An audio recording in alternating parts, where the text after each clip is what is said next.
बात कर रहे हैं माइक्रोसॉफ्ट एक्सेल 2019 की। और आज हम बात करने वाले हैं फॉर्मूला टैब में फॉर्मूला ऑडिटिंग के बारे में। ऑडिट का मतलब होता है ऑडिट का मतलब होता है हिसाब किताब की जांच करना। यानी कौन सी चीज कहां से आ रही है और किस किस चीज का, किस किस एंट्री का कहां कहां पर प्रभाव पड़ रहा है, वो सब आप ऑडिट से जान सकते हैं। तो इसमें पहला ऑप्शन है ट्रेस प्रेसिडेंट्स।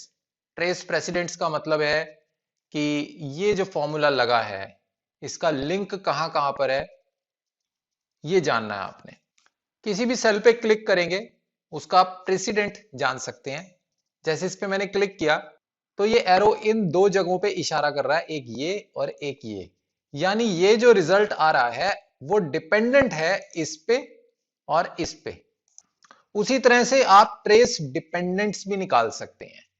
फॉर एग्जाम्पल मैं देखना चाहता हूं कि इस वाले सेल पर कौन कौन सा फॉर्मूला डिपेंडेंट है, ट्रेस डिपेंडेंट। अब ये पता चल रहा है कि अगर इस सेल को मैं चेंज करता हूं, वैल्यू को चेंज करता हूं, तो इस पर्टिकुलर सेल की वैल्यू भी चेंज हो जाएगी। तो ये हमें हेल्प करता है ये जानने में कि ये वैल्यू कहां कहां से आ रही है और जो मेन फील्ड्स हैं उनमें चेंज करने पे उसका असर कहां कहां पर नजर आएगा, ये सब जानने में हमें हेल्प मिलती है। इन एरोज को रिमूव करने के लिए यहां से आप रिमूव कर सकते हैं। उसके बाद नेक्स्ट है हमारे पास शो फॉर्मूलाज। शो फॉर्मूलाज का मतलब है कि हमें फॉर्मूला पूरा डिटेल में नजर आने लगेगा। जैसे ही मैं क्लिक करता हूं तो अब आप देखिए यहां पर फॉर्मूलाज नजर आ रहे हैं, ना कि रिजल्ट्स। तो पूरी शीट में एक साथ सारे फॉर्मूलाज देखने के लिए हम शो फॉर्मूलाज करते हैं। इसको वापस से मैं इस व्यू को क्लोज कर देता हूं। अगला है एरर चेकिंग। अगर आपके डॉक्यूमेंट में कुछ एरर है कहीं पर तो वो आपने चेक करना है। एरर कैसा होता है मैं दिखा देता हूं आपको। अगर आप किसी भी न्यूमेरिकल को 0 से डिवाइड करते हैं तो एरर आएगा। इस तरह की कोई भी कैलकुलेशन एरर हो सकता है, तो वो आपने चेक करना है कि ये एरर आ रहा है तो क्यों आ रहा है। तो एरर चेकिंग पे आप क्लिक करेंगे तो यहां पे आपको पूरी डिटेल मिल जाएगी। डिवाइड बाय 0 एरर है, कहीं पे कोई भी एरर आ रहा है तो वो आपने देखना है अगर कि ये क्यों आ रहा है। तो आप एरर चेकिंग पे जाएंगे तो वहां पे आपको उसकी डिटेल मिल जाएगी। उसके बाद है इवेलुएट फॉर्मूला।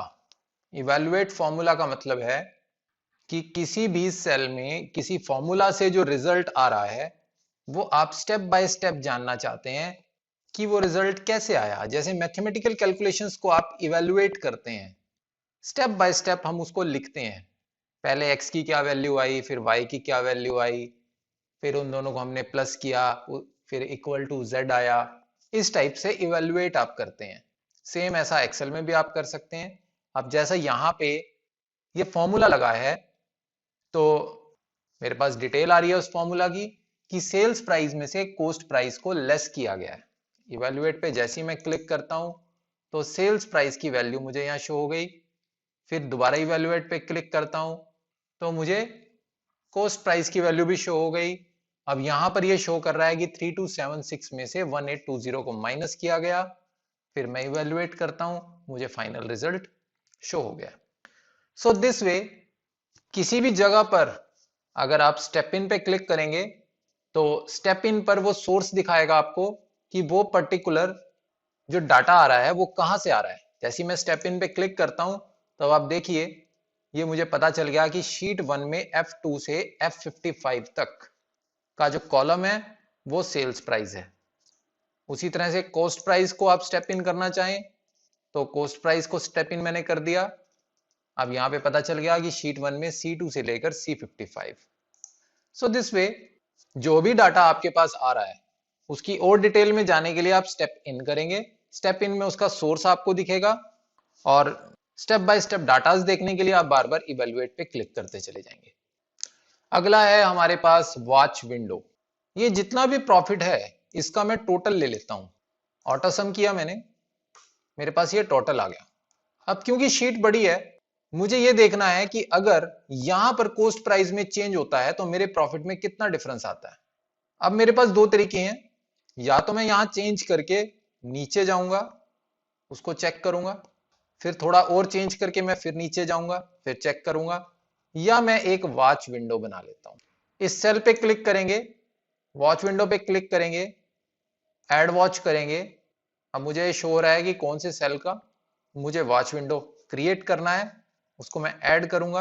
अब ये वॉच विंडो यहाँ पे क्रिएट हो गई है, इसकी वैल्यू मुझे नजर आ रही है। अब फायदा ये है कि वॉच विंडो बाकी विंडोज से ऊपर रहती है, ऊपर रहने की वजह से हमें लाइव डाटा दिखता रह सकता है। आप बहुत सारी वॉच विंडोज भी बना सकते हैं। आप ये देख सकते हैं कि मल्टीपल वैल्यूज पे क्या क्या अफेक्ट आ रहा है वॉच विंडो का। जितनी बनाना चाहें उतनी आप ऐड वॉच पे क्लिक करके बना सकते हैं। अब देखिए, अब मैं ये देखना चाहता हूं कि अगर मेरा ये कोस्ट प्राइस अभी 1820 है, अगर मुझे कहीं से 1500 का माल मिलने लग जाए तो मेरा प्रॉफिट कितना होगा। अब यहाँ पे वैल्यू चेंज हो गई है, मैं कंट्रोल जेड करके दिखाता हूं। पहले 237438 थी, अब 237758 हो गई है। तो इस तरह से मैं चेक कर सकता हूं। वॉच विंडो का फायदा यह है कि मुझे किसी एक सेल का डाटा सीसीटीवी कैमरा से दिखता रहता है। अगर लेमैन टर्म्स में बात करें तो सीसीटीवी कैमरा है ये। नेक्स्ट ऑप्शन हमारे पास है कैलकुलेशन ऑप्शंस। यहां पर तीन ऑप्शन है हमारे पास, automatic, automatic except for data tables and manual. तो जो पहला ऑप्शन है वो है ऑटोमेटिक कैलकुलेशन, यानी कहीं पर भी कोई वैल्यू चेंज होती है, जैसे सेल्स प्राइस मान लीजिए 2000 हो गया, तो आप देखिए इसका इफेक्ट यहां पर तुरंत पड़ेगा इस तरह से। दूसरा है automatic except for data tables. Data tables होती हैं जैसे व्हाट इफ एनालिसिस, आपका गोल सीक, ये सब डाटा टेबल्स होती हैं।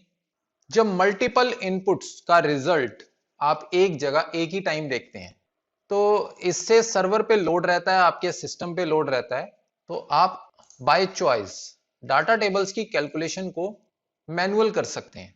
उसमें automatic except for data tables पे आप टिक लगाएंगे, लेकिन ऐसा सिर्फ उस केस में करना पड़ता है जब डाटा बहुत ज्यादा हो और आपकी एक्सेल शीट स्लो हो रही हो, आपके सिस्टम पे बहुत ज्यादा ओवरलोड हो रहा हो, उस वक्त इस चीज की जरूरत पड़ती है।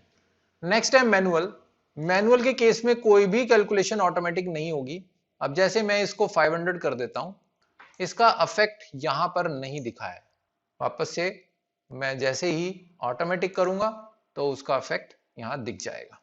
उसके बाद calculate now and calculate sheet, इन दोनों ऑप्शन की तब जरूरत पड़ती है अगर हमने मैनुअल सेलेक्ट किया है। जैसे इसको मैंने 500 कर दिया और उसके बाद मुझे इस पर्टिकुलर सेल में डाटा को कैलकुलेट कराना है, तो मैं कैलकुलेट नाउ पे क्लिक करूंगा।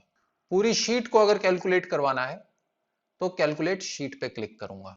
तो जैसे मैंने इसको 500 कर दिया है और उसके बाद कैलकुलेशन ऑप्शंस में ये मैनुअल पे सेट है, तो मुझे मैनुअली अगर इसे कैलकुलेट कराना है, पूरी वर्कबुक को कैलकुलेट कराना है, तो कैलकुलेट नाउ पे क्लिक करेंगे। उसकी शॉर्टकट की है F9। और सिर्फ इस शीट को, एक्टिव शीट को कैलकुलेट कराना है तो उसके लिए शिफ्ट F9 प्रेस करेंगे। तो अब जैसे यहां पर मैंने सेल्स प्राइस को चेंज करके 500 कर दिया है, लेकिन इसका इफेक्ट यहां पर नजर नहीं आया है।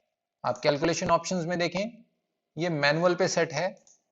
तो अब अगर आपको पूरी वर्कबुक को कैलकुलेट करना है तो उसका शॉर्टकट की है F9, और उसको करने के लिए आप कैलकुलेट नाउ पे क्लिक करेंगे या F9 प्रेस करेंगे। और अगर सिर्फ इसी शीट को आप कैलकुलेट करवाना चाहते हैं, आप नहीं चाहते कि इसके अलावा किसी शीट में कैलकुलेशन हो, सिर्फ इसी शीट को करना चाहते हैं, तो कैलकुलेट शीट पे क्लिक करेंगे जिसका शॉर्टकट की है शिफ्ट प्लस F9। दोनों में से आप कोई भी यूज कर सकते हैं, शिफ्ट प्लस F9 भी कर सकते हैं और इस पे क्लिक भी कर सकते हैं। तो जैसे ही आप करेंगे तो आपके सामने रिजल्ट आ जाएंगे, जो भी चेंजेस हुए हैं वो एकदम हाईलाइट हो जाएगा। तो इसके साथ ही ये आपका पूरा फॉर्मूला टैब कंप्लीट हो जाता है। हमारे सिर्फ formulas discuss, important formulas discuss करने पेंडिंग है, जो हम आगे के लेक्चर्स में करेंगे। Thank you for watching guys.